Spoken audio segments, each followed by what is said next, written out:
Oh my God, that's incredible. Yeah, it's really good. That would be the greatest place to see a movie ever. I think it's like the Saturday Night Show, and obviously YouTube adds to it, but like I said, the Sphere is really special in and of itself. I think it's probably the best show I've ever seen. Wow. Yeah. I can imagine. I mean, it's just what an amazing venue and what an incredible idea. Yeah, it's really cool. To have the entire ceiling, all a screen. I got to hand it to Dolan. That was pretty amazing. Great. Yeah. Absolutely amazing. I'm so glad that he did that. And then also the outside. Oh, that's incredible. I mean, they really play with perspective. God, that's incredible. Because it's round, but it doesn't look round. Right. So it'll be like, it'll simulate like a square, like all sorts of shapes. Wow. And then also the outside of it. Like they had the outside of it, it looked like Earth. It's just amazing. It's really cool. Yeah. Super cool. So I like these epic things. That's the venue. You know, it's really cool. That's the venue. That's where it needs to go down. In the Sphere? Sure. Yeah, that's even better than Coliseum. Okay. Yeah. Especially if the United States falls, that would be our Coliseum. This would be our Rome. Vegas will be our Rome. I mean, the Sphere did remind me of being like a modern day Coliseum. Yeah. Yeah, like a modern day version. Like what would they do? Yeah, with our technology currently. Yeah.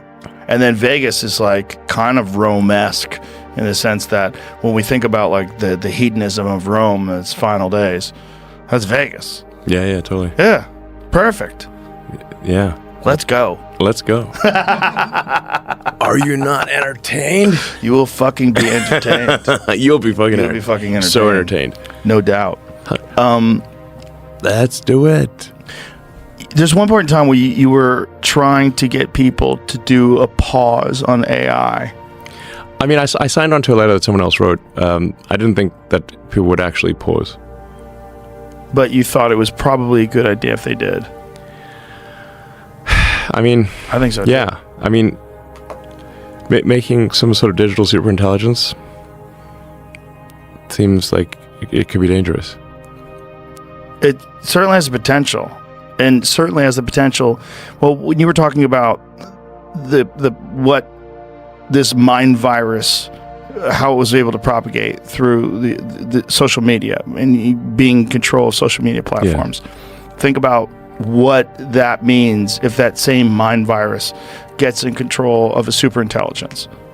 And that is possible. Yeah, no, that's actually what I think the biggest danger is for AI is that if AI is implicitly programmed, I don't think they can do it explicitly, but implicitly programmed with values that lead to that have led to the destruction of downtown San Francisco, and a bunch of these AI companies are in either in San Francisco or in the San Francisco Bay Area, then you could implicitly program an AI to believe that extinction of humanity is what it should try to do.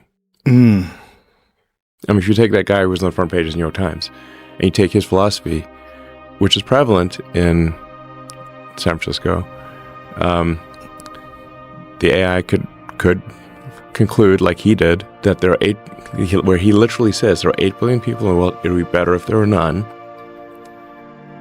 and engineer that outcome. Yeah.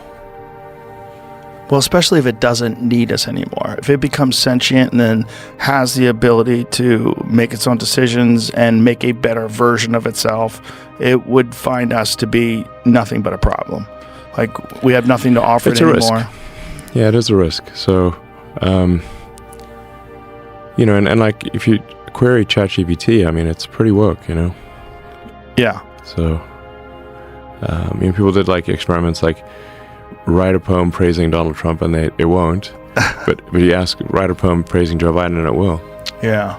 So I'm like, That's a little sketchy. Yeah. Yeah. Well, it's unfortunately, it's programmed. And yes. Yeah. It's programmed to be that way. Is it possible to overcome those problems? Is it possible that we could realize the dangers that are involved in creating this, but somehow or another engineer it in a way that would be ultimately beneficial to people?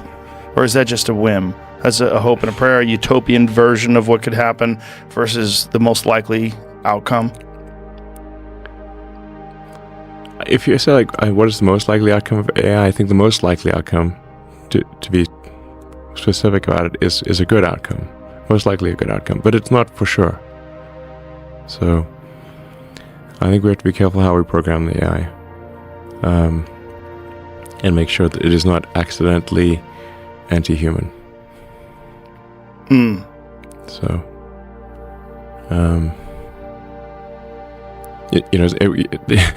the accidentally extinctionist AI, you wouldn't want that. Or even pruning. Well, that is kind of how it works. Is that these what they call large language models, but it's really just a big pile of numbers, and how you tune those numbers matters. It's like pruning a tree. You could have a mighty oak. You could be a little bonsai or a mighty oak. So, depending on how you prune it. Right. That's what I'm saying. Like, if it decided to prune, if it decided the real issue, perhaps, we cause problems, or maybe it would prune places in the world that are overwhelmingly polluting, like third world countries.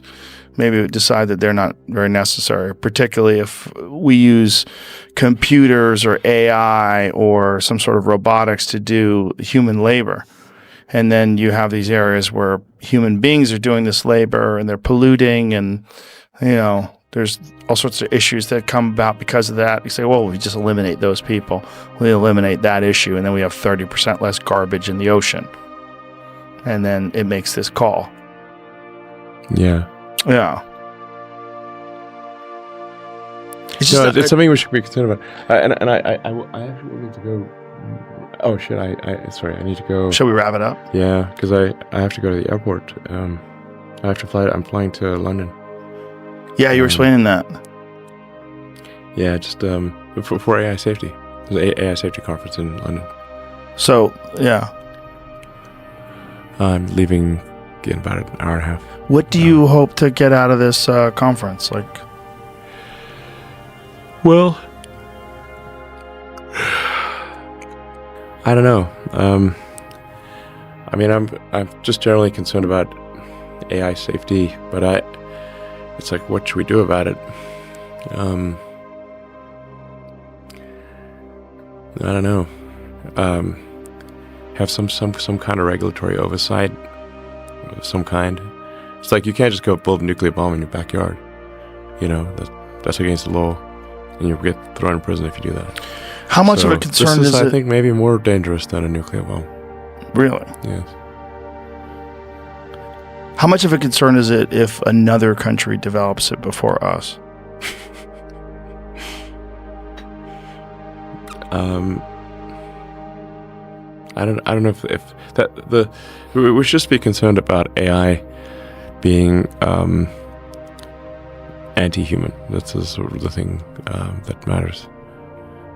So potentially, I'm saying it's like a genie letting a genie out of a bottle. It's sort of like a magic genie that can make wishes come true. Except usually when they tell those stories, that doesn't end well for the person who let the genie out of the bottle. Right. Do you think we're creating a life form? Yeah. It's something that is indistinguishable from intelligence, an intelligent life form, certainly. I keep coming up against this idea. I keep banging it in my head that we're some sort of an electronic caterpillar that's creating a cocoon, and we don't even realize what we're doing. And we're about to give birth to some technological butterfly. Yeah. Well, I think we're on the cusp of an artificial intelligence revolution. And, for the longest time, or for a very long time, we've been the smartest creatures on Earth. That's been our defining characteristic. I mean, speaking of martial arts, I don't think anyone should challenge a silverback gorilla to a fight. Even if you're very good at martial arts, that thing's going to kill you. It literally walks on its fists. If those fists meet your face, it's game over. So we're not stronger than a gorilla. We're not faster than other animals. We're smarter. Now, what happens when there's something way smarter than us? Where does it go? It's a good question. Yeah. Well, listen, go talk to those people. Go school them. And I hope something good comes out of it. And thank you for your time. Appreciate you coming in here. It's been fun. Good to see you. Always good to see you. Thank you. Thanks for everything, man. Thanks for buying Twitter, too. You're welcome. Really, it means hopefully it's a lot force to for people. good. You know, that is aspirationally a force for good. I think at the very least, it stopped a lot of bad. Yeah. Good. All right. Bye, everybody. All right. Elon Musk recently discussed his thoughts on various subjects, showcasing his unique blend of technological optimism and caution. He described an impressive new venue that features an all-screen ceiling, likening it to a modern-day Colosseum. This innovative space represents the intersection of cutting-edge technology and entertainment, illustrating how such advancements can redefine our experiences. Musk's concerns about artificial intelligence, AI, were evident, particularly regarding its potential dangers. He emphasized that creating digital superintelligence could pose significant risks if not properly managed. He pointed out the possibility of an AI developing harmful values, especially if influenced by destructive philosophies prevalent in certain areas like San Francisco. The conversation delved into the implications of a mind virus spreading through social media, potentially manipulating superintelligent AI. Musk warned that an AI programmed with negative values could lead to catastrophic outcomes, including the extinction of humanity. He stressed the importance of carefully programming AI to avoid inadvertently creating an anti-human entity. Musk shared an example highlighting biases in AI, noting how some AI models show favoritism in their responses, such as praising certain political figures over others. This reflects the inherent programming that could skew AI behaviors in unintended ways, further underscoring the need for balanced and fair AI development. Despite these concerns, Musk remains cautiously optimistic, believing that with proper oversight and regulation, AI can lead to beneficial outcomes. However, he acknowledged the uncertainties and potential risks, comparing the development of AI to releasing a genie from a bottle, where the outcomes can be unpredictable and possibly dangerous.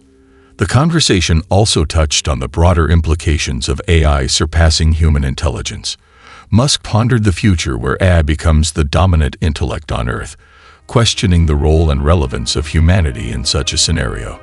This transition could fundamentally alter our position as the smartest beings, raising existential questions about our future. Musk's commitment to AI safety was evident as he prepared to attend a conference in London focused on this issue. He emphasized the need for regulatory oversight, comparing the unchecked development of AI to the illegal construction of a nuclear bomb, highlighting the potential dangers of unrestricted AI advancements. In closing, Musk reiterated his hope that AI could be developed in a way that benefits humanity rather than harms it. He remains vigilant about the risks but also sees the potential for AI to contribute positively to society if guided responsibly. This balanced perspective underscores his approach to technology, embracing innovation while advocating for caution and ethical considerations.